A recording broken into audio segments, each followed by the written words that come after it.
Prap këriktheno si vazhdon me element me listat zgjedhore kandidatët të cilët i ka përzoj qytetarët shqiptarë ose i ka votuar, ose 2021 nuk i pëlqyn qytetarët shqiptarë, që ishin me një numër të vogël votash në një kohë që ke lënë jashtë, ato janë me shumë mira vota me 2 fish 3 fish se ato. Pra, edhe kur bëhet sondazhe ka një kampion për të nxjerrë përfundimin. Në një kohë që qytetarët shqiptarë demokratët 2021 ishte një model më tamam cilë kush të njerët më mbështetës. Një kohë që ti ke punë prapë në lista me opozita, njerët të cilë njerët.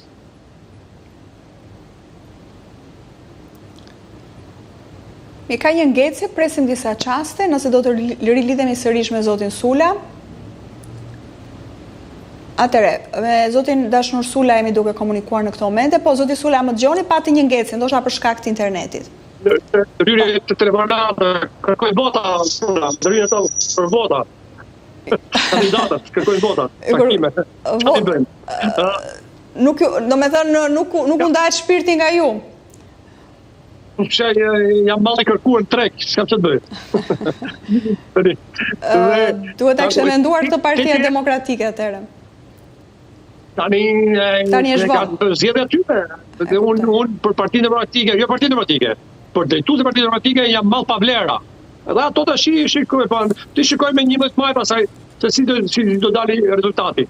Pra, desha me thëmë këtë, pra që ka shumë rëndësi që çfarë kandidatë kemi numëruar për deputet, sepse në fundit të fshati, lagja, qyteti, rrugica, zona, bashkia, qarku të cilët i vlerëson dhe i njeh, nuk i njeh atje, as Sali Berisha, as Ramon Noga, as Albana Vokshi, po njohin të këtu, që të shikojnë pasaj, se nuk takojnë në Sali Berisha në to, Martinët Majë, Albana Vokshi, po Ramon Nogën, do takojnë e të, që votojnë këtu. Pra i halët problemet, kush është afër, kush hap telefonin, kush i përgjigjet, çfarë reputacioni ka, çfarë fizi, çfarë familje, si punon për ato. Janë shumë gjëra pra që këto partitë demokratike opozitës nuk i vlerësojnë këto elemente. Dhe kjo është defekt që ka sot opozita dhe kam thonë 1000 herë, jo sot, por gjithmonë. Edhe një pyetje fundit kam, zoti Sula, për sa i përket task force-s së SPAK për krimet zgjedhore.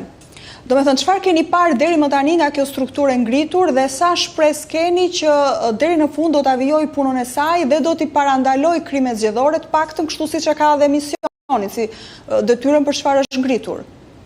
Tani një rast parë, Bruna, unë e kam thënë edhe në brenda strukturës së Partisë Demokratike, edhe në media, edhe në parlament, që SPAK-u do duhet të ishte alati më i çmuar, më i vlefshëm, më i rëndësishëm, më strategjik, çfarë them gjithë qartë i opozitës. Gjë të cilët opozita nuk e dojnë gjë të tillë dhe kjo është për ta ardhur keq.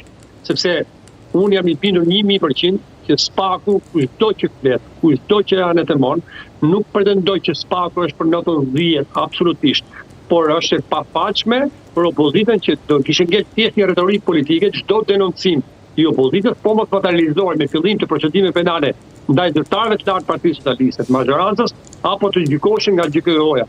Që do të thotë që Partia Demokratike dhe opozita do duhet të ketë parasysh që ndjekja penale është për 10 zyrtarë të Partisë Socialiste të majorancës.